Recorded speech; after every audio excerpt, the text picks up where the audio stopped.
The Hallmark Playhouse, which is heard during most of the year at this time on Thursdays, has nearly finished its summer vacation. So be with us when Hallmark Playhouse returns to CBS 3 weeks from tonight on September 7th. Now, from Hollywood, it's time for Edmund O'Brien as... Johnny Dollar. Mickey McQueen, Johnny. How are you? Oh, Mickey, I tried to phone you a couple of times. I never reached you. I'm out a lot these days, Johnny. Hey, I heard about your protection of Sergeant, Mickey. Nice going. Well, it isn't good. They're taking my beat away from me, putting me behind the desk. I've got to talk to a friend about it. Will you be home tonight? You really sound worried, Mickey. What is it? Oh, nothing yet, Johnny, but there'll be murder before it's finished. My mind's made up. I want to talk to you about it. Well, sure, Mickey. I'll be here anytime you want to come up.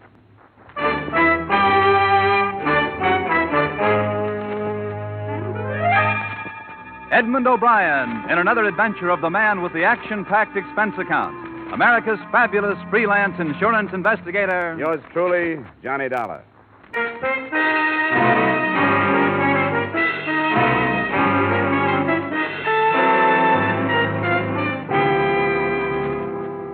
Expense account submitted by Special Investigator Johnny Dollar, to whom it may concern, Hartford Police Headquarters, Hartford, Connecticut. I don't expect you to honor this statement, but since the reports to my regular employers go in on these forms, the following is an accounting of my expenditures during my personal investigation of the Mickey McQueen matter.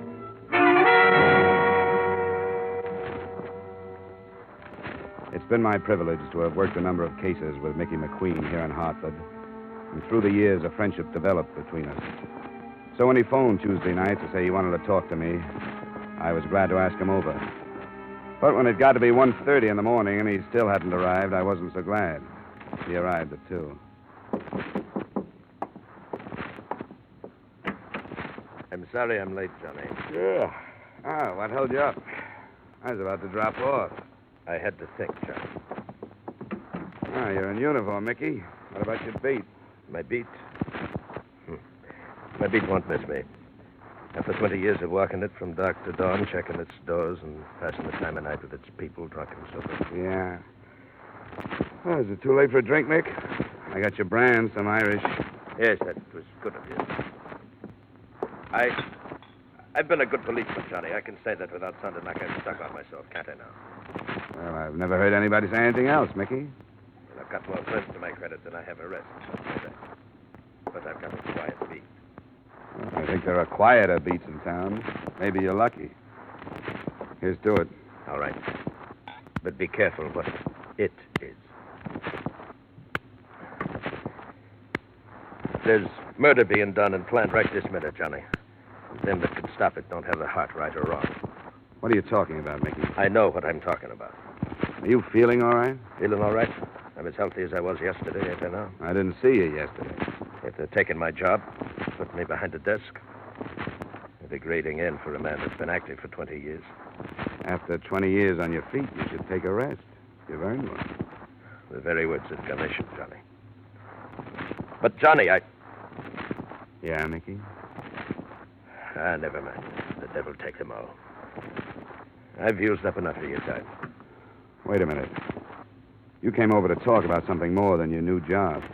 What's this stuff about murder being planned and being done? I shouldn't have said it. I wish you'd forget it. What's the matter with you? You know me well enough to tell me, and you know me well enough to know I'll keep any confidence you want me to keep. You're a good friend, Johnny.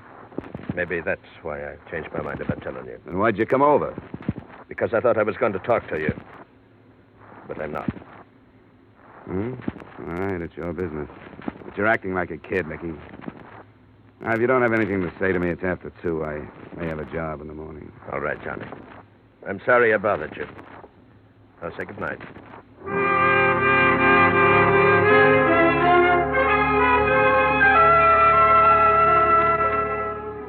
I didn't sleep very well for the rest of the night. In sort of a half-doze, parts of Mickey's conversation kept coming back to me. And the more sleep I lost over it, the more I wished I'd been less grumpy and more sympathetic. There wasn't a job for me the next day, and right after noon I decided to drop by his apartment and find out his mood when he was off duty.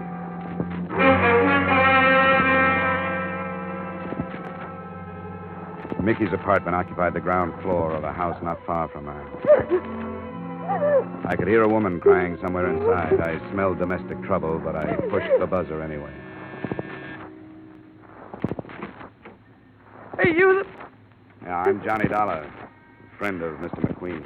Oh, yes. Johnny Dollar. He said to phone you if I ever needed...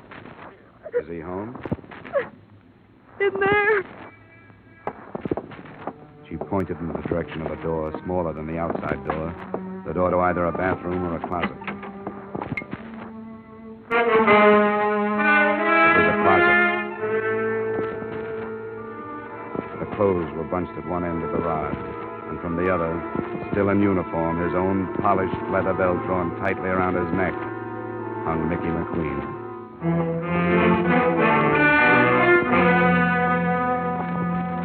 I walked back into the lace-curtained living room. The girl who had let me in didn't go with the furnishings. She was young, attractive, and her shoulder-length white blonde hair might have been natural. She had stopped crying, and she acted as if she were waiting for me to start something. Well, what about it? You explain yourself, or do I get 3 guesses? Never mind that look. I only live here. Ah. Well, I didn't know Mickey had a daughter. Thanks for the compliment, but I'm his wife. I didn't know he had a wife, either. Maybe he was ashamed of me. My name's Thelma. I'm sorry, Thelma. You an old friend of Mickey's? Yeah, but he never told me about you. Just seen him lately? Last night. First he phoned me, then he came by to talk to me. What did he say? I'm not sure. He was pretty handy with double talk. Maybe I was supposed to understand it, but I didn't. What was it about? About his job, the change he was making. Something about murders being planned and done, and nobody doing anything to stop them. Then he didn't tell you. What? That I was leaving him. He's never mentioned it. Why were you leaving him? Because it was all wrong. I never should have married him in the first place. Why did you?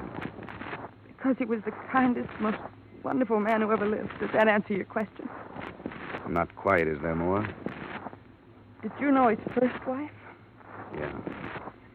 And I guess you know he took her death pretty hard. They'd been married 10 years. I met him after she died. He was lonely, and I was... Well, he was pretty wonderful to me. I thought I could help him. It wasn't because of him I was leaving. It was me. But I never thought he'd do this. I don't think he did. What do you mean? I think he was murdered. But why? When did you find him? I came home about a half an hour before you got here. Have you phoned the police? No, not yet. I didn't know what to do. Well, where had you been? I told you I was leaving him. I've been living in a hotel. Does it matter? Why'd you come back? To get some things I'd left. Why are you asking me these things?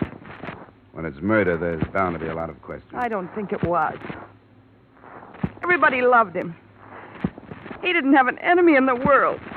Why would anybody want to kill a man like Mickey McQueen?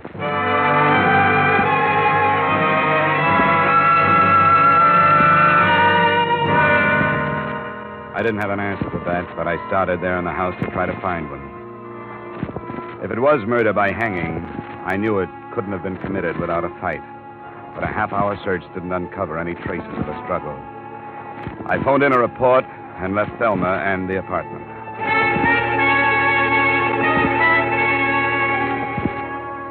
For the rest of the day, I tried to talk myself into leaving the matter in the hands of the police where it belonged, but I couldn't do it. That night, I started making the rounds of Mickey's beat. I talked to a corner magazine vendor who had sold him a dime mystery, a woman in a cigar store who had talked with him, and a cabbie who had borrowed $5 from him. None of them gave me anything helpful. My next stop was the Cedric Hotel, where I looked up the house detective, Ned Martin. Oh, Dollar, what are you doing in this end of town? Looking for work? How are you, Martin? Oh, I got a night off. I'm taking a postman's holiday. Did you hear about Mickey? His promotion? Yeah, he deserved it. I didn't mean that. He's dead. No. What happened? He was found hanging in his own clothes closet. The devil. Come on in the office where we can talk. Sit down. Oh, Mickey, I'll miss him. So will I. you see him last night? Yeah, he dropped in. He always did once or twice a night, just to shoot the breeze, you know. Why'd he do it? Did he leave a note or anything? I think he was murdered. What makes you say that? He came over to see me about 2:30 this morning. There was something on his mind. He wanted to talk, but he wouldn't. That figures. What do you mean? I noticed something about him last night. He was real low. I asked him what was the matter. He said it was because it was his last night on his beat. He was supposed to check into his new job today, but that didn't sound right to me. Did you know he had a wife? Yeah, I heard about it, and then I hounded him till he showed me her picture. Platinum blonde? Yeah, looked like it, and young. I didn't want to embarrass him by asking, but I wondered about her. What makes you think it was murder, Dollar? So you think Mickey was the type to kill himself? Well, no, but how can you tell? I guess you can't. All you can do is try to find out.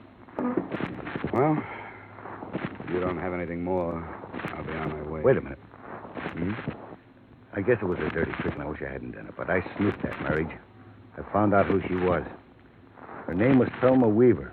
She did a couple of years in Joliet. Where'd you get that? Well, things like that don't stay hidden. I'd drop it if I were you. I really would. What are you holding out on me? It's for your own good, Johnny. I'll shake it out of you if I have to. Okay, hero. You know Fred Koo, the Calcutta Club over on Bartlett? I know of him. He's a police informer, isn't he? Part-time. If you won't take my advice and forget it, go talk to him. And don't tell him who sent you.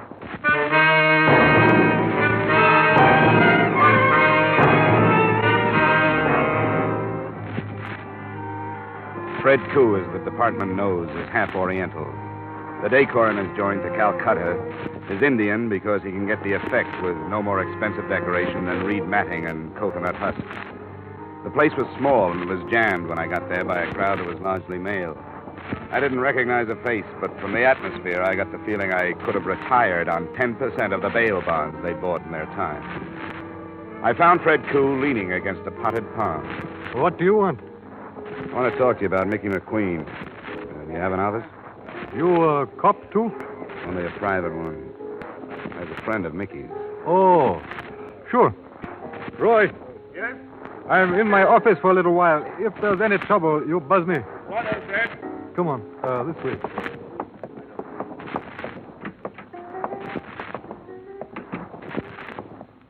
Well, you got quite a crowd tonight, Fred. Oh, sure. Sometimes I get a lot of out-of-town trade.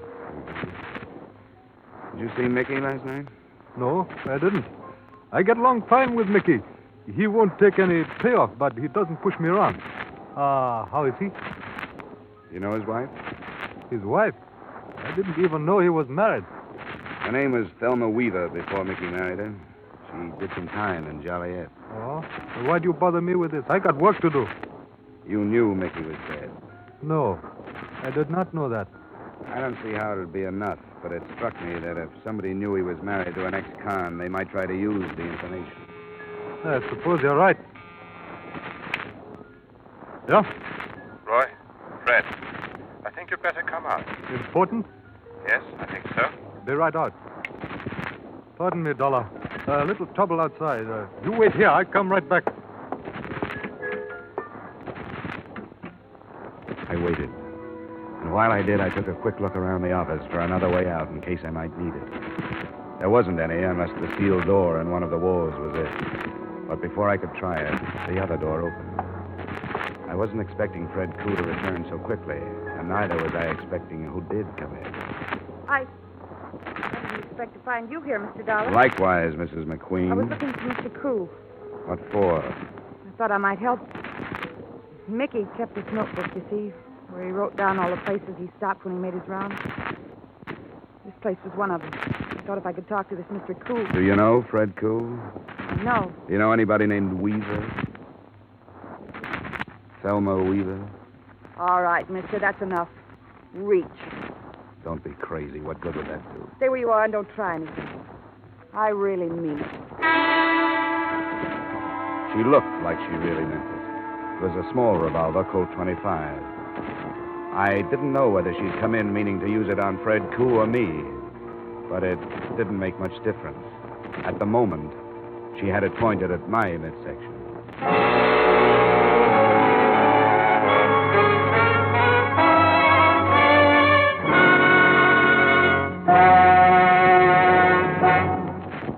One of your longtime mystery favorites, Philip Marlowe, is now to be heard on CBS on Friday nights.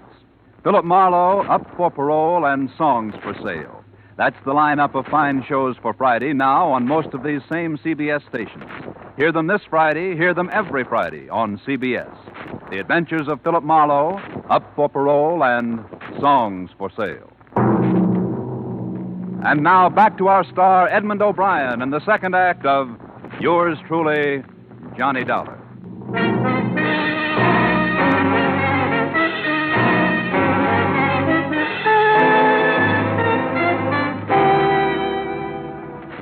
I couldn't figure. She held her little revolver as if she was used to the feel of it, but there had been something actressy about the way she said reach. I couldn't figure her, but I decided not to take a chance. I grabbed up the inkwell from the desk and threw not it, but the contents at her. Hey, what's the... Okay. Drop it. No. Drop it. Drop it. Now sit down. All right, what do you want? Depends on what you want. I told you. I want to find out who killed Mickey. At the apartment earlier today, you didn't think anybody had. What about it? All right, Johnny. How much do you know? That your name was Thelma Weaver, that you spent 2 years in Joliet. That's right.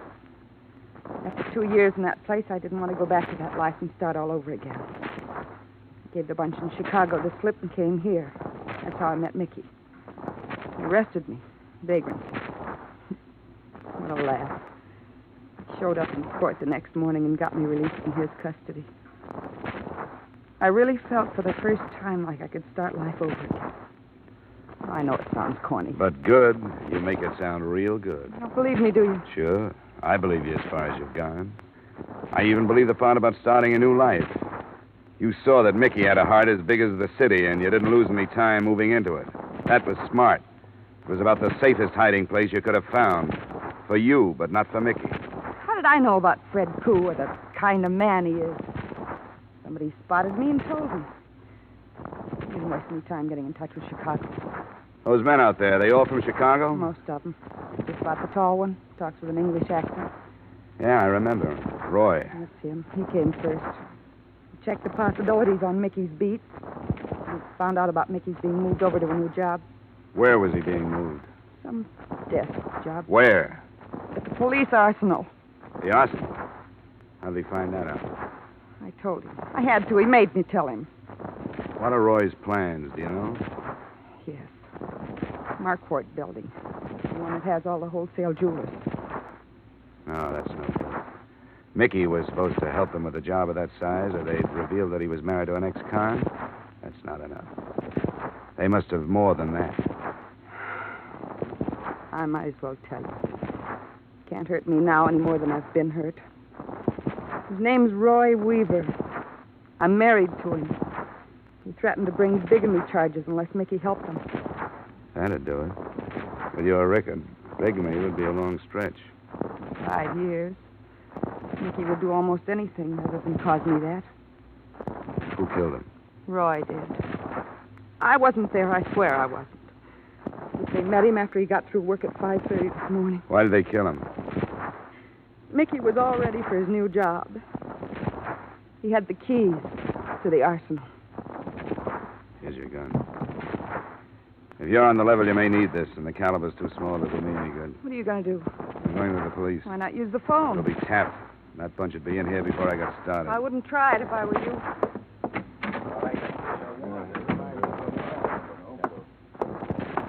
Where are you going, Dollar? I'm going home. I was waiting for Fred Koo, but I guess he decided not to bother. Fred had to leave.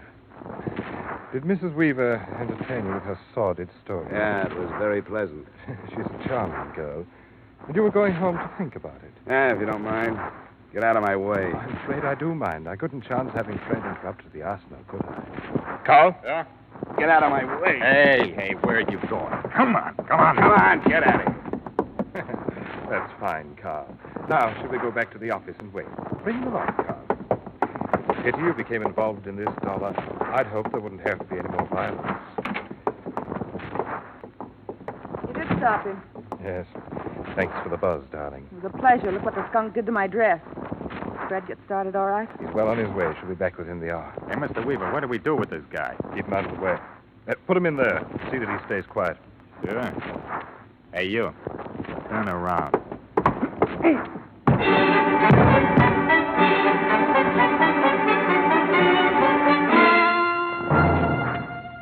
At least I found out what was behind the steel door I'd noticed earlier in the evening. When my eyes opened and I got accustomed to the light from a single dust-covered bulb, I realized that I was in a sort of wine cellar. There were some bottles, but most of the storage space was taken up by a large and varied assortment of burglar tools. And there were a few weapons, too, but I knew that they were nothing compared to what Fred would bring back if the raid on the arsenal was successful. I glanced at my watch at 11:15, and right after that, I heard the heavy latch on the door being turned. I got back into my position on the floor, closed my eyes, and listened. Don't forget the bars, Carl. We'll need them for the inside doors. Yeah, I got you. Hey, Benson, you take these and I'll bring the rest.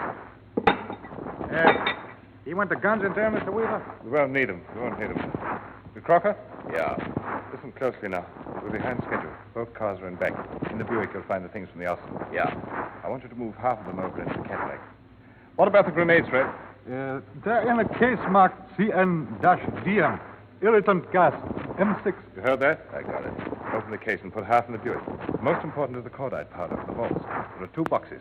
Put one in the trunk of each car. Right. But be careful with the touchy stuff. I know I've handled it before. All right, get along then. And hurry. It won't take long. Now, Fred, you'll be in charge of one car. I'll be in the other. That's all right. We're agreed that we'll meet at the north entrance at midnight, both to approach the building from the east on Lincoln. Oh, that's the best. We'll have dropped 2 men to guard the south entrance. 2 of my men will subdue the guard at the north. They better. They'll spring the alarm in big hurry. You can trust me. They'll use Thompson's. Thelma, Yes, sir. where are you going? Don't be so snoopy. I'm going to powder my nose. You're coming with us. Sure, oh, if you want me to. I don't need you, but I don't think I should feel safe without you with me. Don't be long. I'll be right back. I think everything's ready for men here, Mr. Weaver. Good. Go to the cars then, Carl. What about the Seamus? Oh, we'll lock him up again. We'll decide what to do when we come back. Well, I guess he can't cause no harm in this.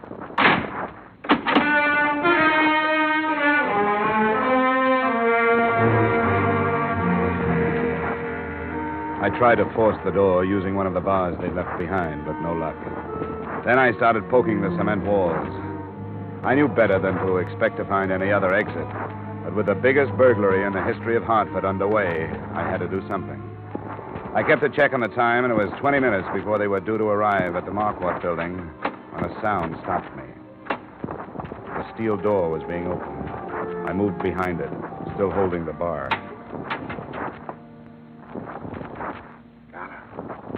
Isn't it Martin? Are you there? Yeah, Martin, I'm here. How'd you know I was here? Some dame phone hotel. She told me you were here. What happened? Why should she call you? Oh, how should I know? I don't even know who it was. She just said she knew you came to the hotel and you were locked up in here. I mentioned the Calcutta to you. I came over to see what it was all about. What's the matter? Don't you believe me? I don't know what to believe. You said you were holding something out on me when I talked to you. I was. I knew Fred Koo was telling me information about Mickey's wife to some guns from Chicago. I knew it could have led to trouble. Well, why didn't you tell me? You said it was for my own good. I thought it was, and mine, too. I didn't want you to know so much you'd have to tell where you learned it. Prove how smart you were. I don't like this kind of stuff. You got a car. Yes, but it stays right where it parked me. You tell me what's going on. The Chicago bunch raided the police arsenal. They're armed with everything from cordite to Tommy guns. They're going into the Marquardt building in less than 20 minutes. What's that? Wholesale jewelers. Will you take me out there? Take you part way if you're crazy enough to want to go. That's good enough. Let's get back into the office.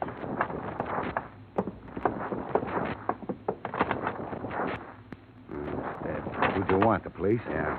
We could stop on the way. It'll take us 15 minutes to get to the Marquardt building. If we run into a patrol car on the way, we'll stop it. If we don't, you can drop me and then phone in.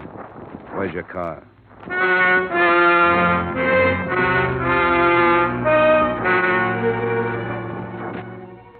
At the speed we traveled, we should have at least picked up a traffic cop, but we didn't. Martin wouldn't take me any further than the corner of Atlantic and Milton, and we reached there at 12 minutes after 12. That gave me 2 minutes to get to the Marquardt building. I didn't make it before they arrived, but it didn't make any difference. Both cars had pulled up and were unloading men. From a doorway about 50 yards down, I spotted Fred Koo and Roy Weaver. Then I saw Thelma. She got out of the Buick and started toward me. Thelma, where you going? Weaver shouted at her, but she didn't answer. Instead, she stopped, and I saw the little gun glitter in her hand as she turned back to them. Then I saw what she was aiming at. The trunk of the Buick, where the cordite powder was. Thelma, stop it! The car went up in a blast of powder and gasoline, and she moved back towards the other.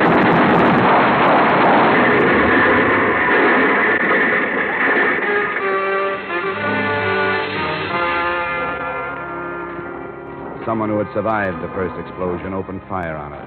I saw her fall, but after she was down, she raised herself, and her last shot connected with the cordite in the second car. By the time I got to her, both cars were flaming wrecks. I picked her up and ran.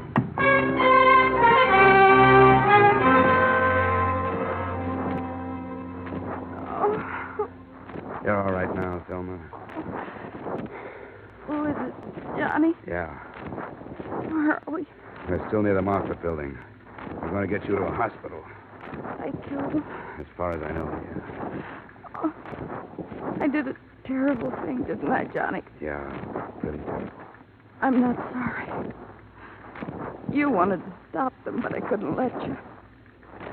I wanted to get them all at once for what they did to Mickey. Don't talk now. Getting just Roy wouldn't have been enough. Would have been easy, but not enough. They were all in it. It was the only way. The cordite. Sure. Mickey wouldn't have liked me doing that, would he? He was so honest. He always had to do everything illegal.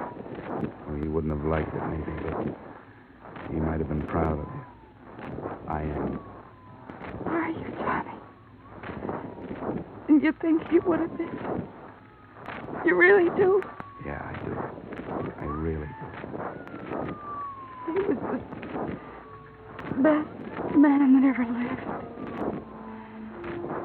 Too bad I wasn't. Oh. Anyway, I took care of the bigamy. They can't send me back to Joliet.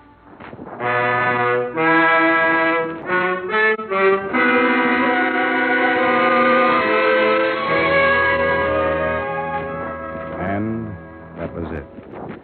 Thelma Weaver McQueen, as the department knows, was DOA at Emergency Hospital.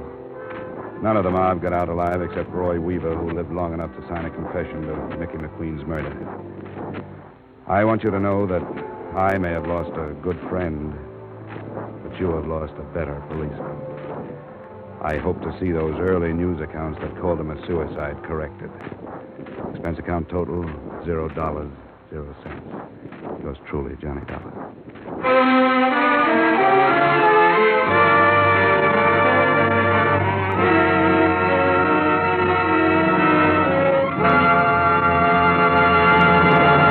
Yours truly, Johnny Dollar, stars Edmund O'Brien in the title role and is written by Gil Dowd with music composed and conducted by Leith Stevens.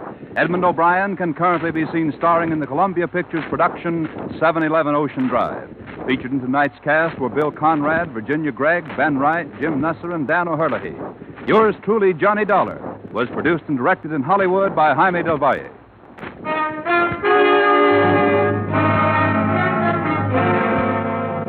Join us next week at this time when from Hollywood, Edmund O'Brien returns in another adventure of... Yours truly, Johnny Dollar.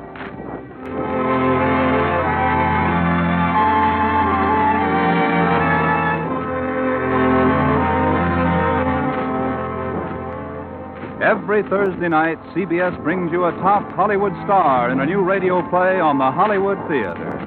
Comedy and melodrama, fantasy and mystery. Stay tuned now for the Hollywood Theater, which follows over many of these same CBS stations. This is CBS, where Philip Marlowe takes the case every Friday night. The Columbia Broadcasting System.